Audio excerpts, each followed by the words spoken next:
بسم اللہ الرحمن الرحیم۔ لاکھوں کروڑوں درود و سلام محمد مصطفیٰ صلی اللہ علیہ وسلم اور آل محمد پر۔ میں ہوں عمر دراز گوندل۔ آپ جانتے ہیں کہ امریکہ، برطانیہ اور یورپی یونین کے سفیر پاکستان میں کسی خاص موقع کے اوپر متحرک ہوتے ہیں، اور وہ ایسے ہی نہیں جب ان کی میل ملاقاتیں ہونا شروع ہو جاتی ہیں، اور خاص کر الیکشن سے پہلے۔ میں آپ کو ایک بات بتانا چاہتا ہوں، 2008 کے الیکشنز تھے تو چوری شجاعت حسین اپنی کتاب میں لکھتے ہیں کہ ان سے امریکی سفیر ملنے آئے، اور اس موقع کے اوپر انہوں نے بڑے واضح انداز میں کہا کہ اگر آپ الیکشن جیت گئے یعنی کاف لیگ، تو ہم اس الیکشن کو نہیں مانیں گے۔ اب ان کے لیے یہ بڑا حیران کن تھا، اور انہوں نے کہا کہ یہ کیسے ہو سکتا ہے، لیکن بہرحال جو بعد میں وہی ہوا کہ کاف لیگ ہار گئی اور پیپلز پارٹی جو ہے وہ جیت کے آ گئی۔ اس کی وجہ یہ تھی کہ امریکہ نے جنرل مشرف کی اور بے نظیر کی ایک ڈیل کروا رکھی تھی۔ اب صورتحال اس وقت کیا ہے؟ اس وقت الیکشن کے اوپر شکوک و شبہات ہیں، لیکن آج جو ملاقاتیں ہیں وہ امریکی سفیر نے کہاں ملاقات کی ہے اس کے متعلق آپ کو بتاتا ہوں۔ برطانیہ کی جو پاکستان کے اندر ہائی کمشنر ہیں جین میریٹ، وہ بھی آج ملنے گئی ہیں، اور اس ملاقات میں کون کون شریک تھا، اور خاص بات یہ ہے کہ کس دن ملاقات ہوئی ہے، کس موقع کے اوپر ہوئی ہے، اور اس میں کیا کہا گیا ہے کہ اس ملاقات میں کیا ڈسکشن ہوئی ہے، یہ امپورٹنٹ ہے۔ آغاز لاہور سے کر لیتے ہیں۔ آج دن میں پہنچی تھی برطانیہ کی ہائی کمشنر جاتی عمرہ، جہاں پہ انہوں نے نواز شریف کے ساتھ ملاقات کی، اور نواز شریف کے ساتھ اس ملاقات کے اندر کچھ اور شخصیات بھی موجود تھیں۔ اس میں ایک مریم نواز شریف جو ان کی جانشین ہے، اور انہوں نے ان کو اپنے دائیں جانب بٹھایا، اور ملاقات میں شہباز شریف پارٹی کے صدر بھی موجود تھے، سابق وزیر اعظم، لیکن ان کو سامنے بٹھایا، اور شہباز شریف کا چہرہ اس پوری ملاقات میں اترا ہوا تھا۔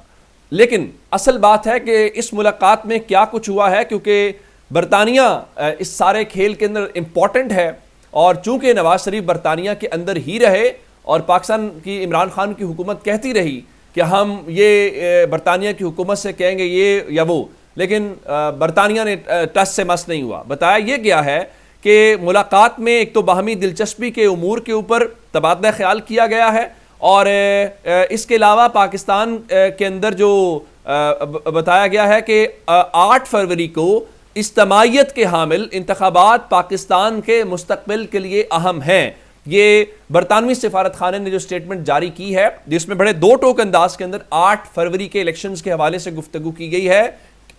کیا اس ملاقات کا یہ احوال سمجھا جائے کہ برطانیہ کی جانب سے دو ٹوک کہا گیا ہے کہ 8 فروری کو الیکشنز، یہ جو آپ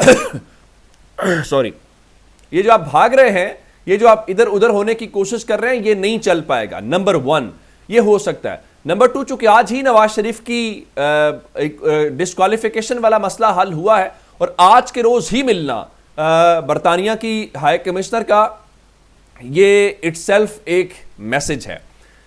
نمبر 2 امریکی سفیر جو معنی بھی رکھتے ہیں اور الیکشنز کے اندر ان کا ایک رول بھی ہوتا ہے، اور ماضی میں بھی ان کا ایک رول تھا، وہ دوسری جماعت سے ملنے کے لیے گئے، اور ان کی ملاقات جو ہے وہ بلاول ہاؤس، زرداری ہاؤس وہاں پہ پہنچے، اور ان کی بلاول بھٹو کی اور امریکی سفیر ڈونلڈ بلوم کی ملاقات ہوئی، اور اس ملاقات کے اندر بھی پاکستان اور امریکہ کے جو تجارتی تعلقات ہیں اس کے اوپر تو بات ہوئی، لیکن جو امریکی سفارت خانہ ہے اس نے جو اعلامیہ جاری کیا ہے اس میں الفاظ بڑے امپورٹنٹ ہیں۔ انہوں نے کہا پاکستان کے سیاسی امور، آزادانہ منصفانہ انتخابات کی اہمیت پر تبادلہ خیال۔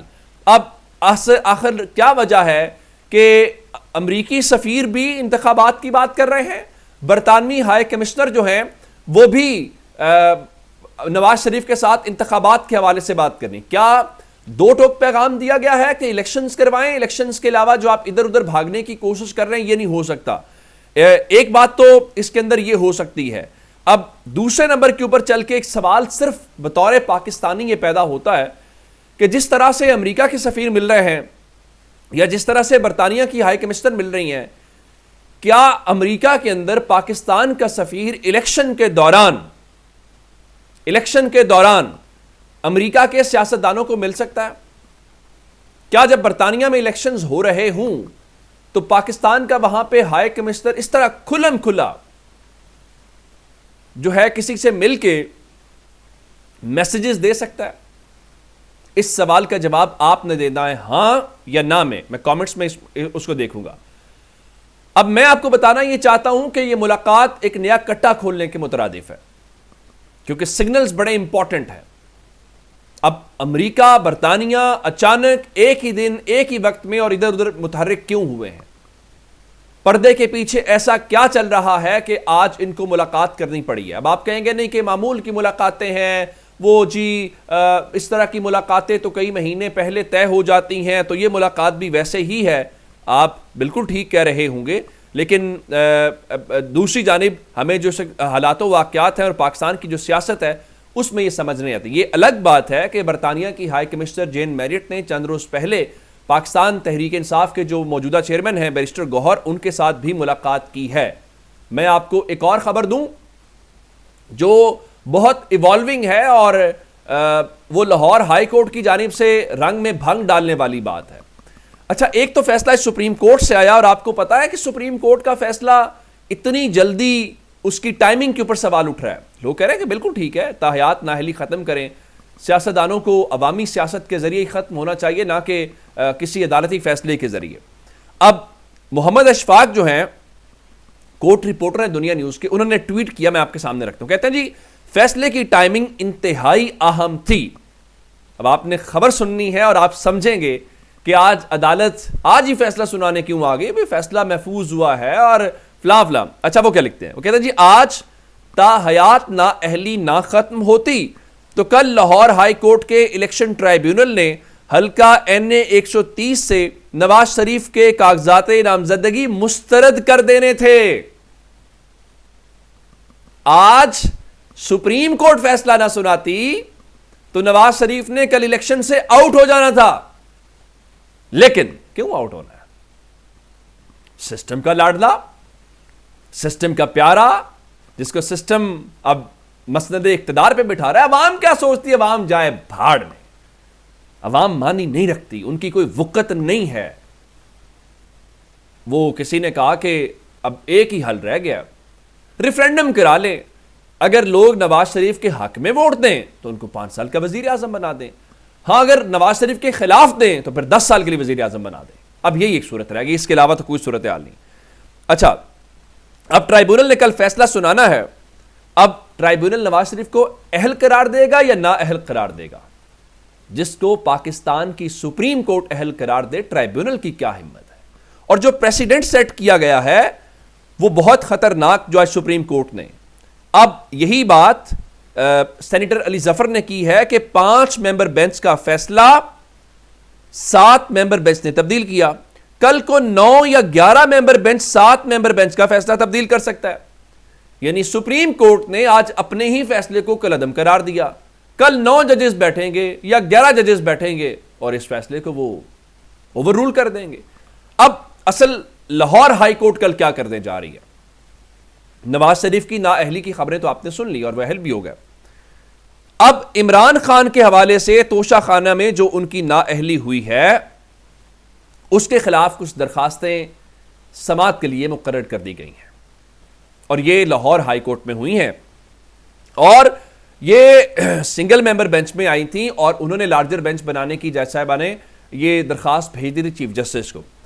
جسٹس شاہد بلال حسن کی سربراہی میں 5 رکنی لارجر بینچ جو ہے وہ 12 جنوری سے اس کیس کی سماعت کرے گا کہ کیا عمران خان کی نااہلی ہے، نااہلی رہنی چاہیے کہ نہیں رہنی چاہیے. اور دیگر ارکان کی بات کریں تو جسٹس شمس محمود مرزا صاحب ہیں، مسٹر جسٹس شاہد کریم صاحب ہیں، شاہد بلال حسن ہیڈ کر رہے ہیں اور شاہد کریم صاحب تیسرے ممبر ہیں. نمبر 4 کے اوپر جسٹس شہرام سرور چودھری ہیں اور نمبر 5 پہ مسٹر جسٹس جواد حسن ہیں. تو یہ 5 رکنی بینچ فیصلہ کرے گا عمران خان کی اہلیت اور نااہلیت کے اوپر. اب ذرا آپ کو ایک اور بات بتاؤں، جو اشفاق نے بات کی ہے کہ ٹائمنگ امپورٹنٹ ہے اور اگر آج سپریم کورٹ فیصلہ نہ سناتی تو کل وہ ڈسکوالیفائی ہو جاتے. کتنی ٹائم ملتا ہے آپس میں چیزوں کا؟ جو ان کے رہنما ہیں جاوید لطیف، وہ کیا کہتے ہیں؟ وہ کہتے ہیں جی ہمیں تو انتظار تھا کہ ہم یہ سپریم کورٹ کا فیصلہ سن لیں، یعنی تاحیات نااہلی ختم ہونے والا، اور پھر ہم یعنی نواز شریف کیمپین کے لیے باہر نکلیں گے۔ اب سوال یہ پیدا ہوتا ہے کہ اگر وہ اس انتظار میں تھے کہ پہلے وہ فیصلہ سنیں گے، فیصلہ سننے کے بعد وہ عوام سے رجوع کریں گے، تو پھر سوال یہ پیدا ہوتا ہے کہ کون تھا جس نے ان کو یہ بتایا تھا کہ سپریم کورٹ اس چیز کو ٹیک اپ کرنے والی ہے، نمبر 1۔ پھر ان کو یہ بھی پتا تھا کہ آپ کے جلسوں کے شیڈیول سے پہلے ہم فیصلہ سنا دیں گے، یا فیصلہ آ جائے گا، یا فیصلہ سنا دیا جائے گا۔ سوال پیدا ہوتا ہے نا یہ، کیونکہ یہ جاوید لطیف صاحب یہ بات کر رہے ہیں تو آخر کیوں بات کر رہے ہیں؟ یہ بڑا امپورٹنٹ ہے۔ اور ابھی ایک اور بات، وہ جس طرح کہتے ہیں نا لطیفہ بنا ہوا ہے کہ 5 بچوں کے بعد بھی سچا پیار نہیں ملا، بالکل اسی طرح سے جاوید لطیف کہتے ہیں کہ سپریم کورٹ کے فیصلے سے کوئی ہمیں لیول پلینگ فیلڈ مل گیا، یہ مت سمجھیں، ابھی نہیں ملا۔